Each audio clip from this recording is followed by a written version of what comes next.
નમસ્કાર, હું સંજય ગીજાવા. મિત્રો, જનતાને સેવા કરવા માટે પોલીસ છે, પણ જ્યારે તમે પોલીસને મળવા જાઓ ત્યારે કોઈ પોલીસવાળા તમને એવું કહે કે બહુ સવાલ નહીં કરવાનો, નહીંતર તમારી સામે ગુનો દાખલ કરી દેશું. જો આવું એક જાગૃત નાગરિક સામે થતું હોય તો એક સામાન્ય નાગરિક જોડે બલબલું થતું હોય એના માટેનું એક આ ઉત્તમ ઉદાહરણ છે.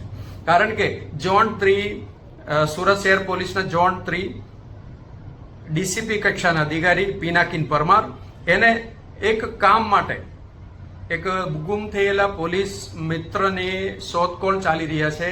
એ અંગે એક કામ માટે મેં એમના પરિવાર સાથે ગયા હતા અને એમને પહેલેથી બોર્ડ મારી દીધેલું છે એના ઓફિસના કેબિનની આગળ મોબાઈલ અંદર લઈ જવાનું મનાઈ છે. જ્યારે પોલીસ કમિશનરશ્રીને તમે મળવા જાઓ, કલેક્ટરશ્રીને મળવા જાઓ, જોઈન્ટ પોલીસ કમિશનરશ્રીઓને મળવા જાઓ ત્યારે કોઈ એવું નથી કહેતા કે અથવા તમારી પાસેથી મોબાઈલ કેબિનની બહાર મૂકીને આવો એવું હુકમ કે એવું ફરમાઈશ નથી કરતા. છતાં ડીસીપી કક્ષાનો એક અધિકારી જો આ પ્રમાણે તમે મોબાઈલ તમે હાથે લઈને આવવાનું હોય તો તમને એન્ટ્રી ના મળે એવું કહીને તમને જે તમે એને મુલાકાત કરવાનો જે અધિકાર છે એ છીનવી લે છે. કારણ કે જેટલા બી ઉચ્ચ અધિકારીઓ છે એ લોકો મુલાકાતીઓને મળતા હોય ત્યારે કાયદાની અંદર રહીને જે કંઈ એને સાંભળવાનું હોય સાંભળીને અને જે કંઈ એને જવાબ આપવાનો હોય છે કાયદાની અંદર રહીને આપતા હોય છે. એટલે એને કોઈ જાતનું ડર રહેતું નથી. મોબાઈલ કદાચ કોઈ લઈને આવ્યા હોય અથવા કોઈ અન્ય કોઈ વ્યક્તિ બીજા અન્ય કોઈ રેકોર્ડિંગ પણ કરતા હોય તો પણ એને કંઈ જરૂર નથી. પણ અહીંયા હું એક જાગૃત નાગરિક છું, મારે કોઈ રેકોર્ડિંગ કરવાની જરૂર નથી. પણ હું મારે મોબાઈલ પ્રતિબંધિત વસ્તુ નથી એટલા માટે હું મારી સાથે રાખું છું. મારે પર્સનલ બિલોંગિંગ્સમાં આવે છે, મારું અંગત માહિતીઓ એની અંદર હોય છે. મારે ગમે ત્યારે કોઈ ઇમરજન્સી કોલ પણ આવી શકે છે.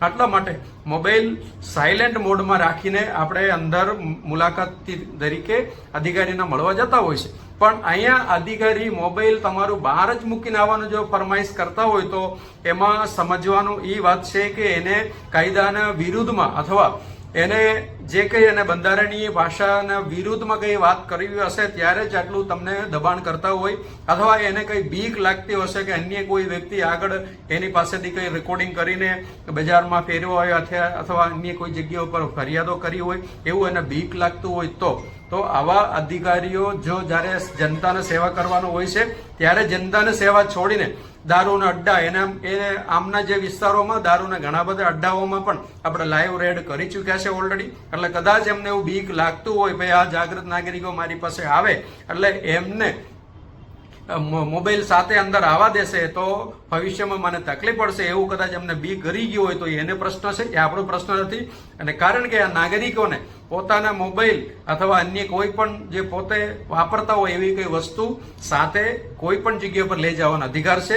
કારણ કે એ પ્રતિબંધિત વસ્તુમાં આવતું નથી. તમે કઈ બોમ્બ કે અન્ય કોઈ મિસાઇલ કે કઈ સાયનાઇડ કઈ નથી લઈ જતા. કારણ કે તમારી એક અંગત વસ્તુ છે મોબાઈલ, એ તમે બહાર મૂકવા માટેનો ફરજ આજ દિન સુધી સરકાર પાડવામાં આવેલ નથી. એવું કઈ હુકમ થયેલ નથી, એવું કઈ પરિપત્ર નથી. છતાં જો આવા અધિકારીઓ આવું કહે અને આપણે સવાલ પૂછે સાહેબ શાના માટે તમારી પાસે એવું કયા અધિકાર છે મારે મોબાઈલ બહાર મુકાવવા માટે, ત્યારે કે બહુ ડાયો થતો નહીં નહીંતર ગુનો દાખલ કરી દઈશ. જો આ પ્રમાણેની પણ ધમકી એક આઈપીએસ કક્ષાના અધિકારી એટલે પિનાકીન પરમાર જે આપતા હોય તો તમે ચેતી જાજો.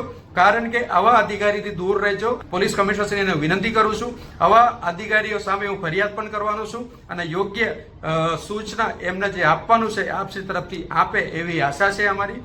કારણ કે આ જે પગાર લે છે નાગરિકોનો સેવા કરવા માટે લે છે, પણ આવી રીતે કોઈ જાગૃત નાગરિક એમને મળવા માટે જાય ત્યારે મોબાઈલ બહાર મૂકવાનું અને પછી બહુ સવાલ કરશે તો તમારી સામે ગુનો દાખલ કરી દઈશું ને આવી બધી ધમકી આપવા માટે નથી બેસાડેલા. આ વસ્તુનું સાહેબ આપ શ્રી પણ એને ધ્યાન દોરાવજો એવી મારી વિનંતી છે. જય હિન્દ.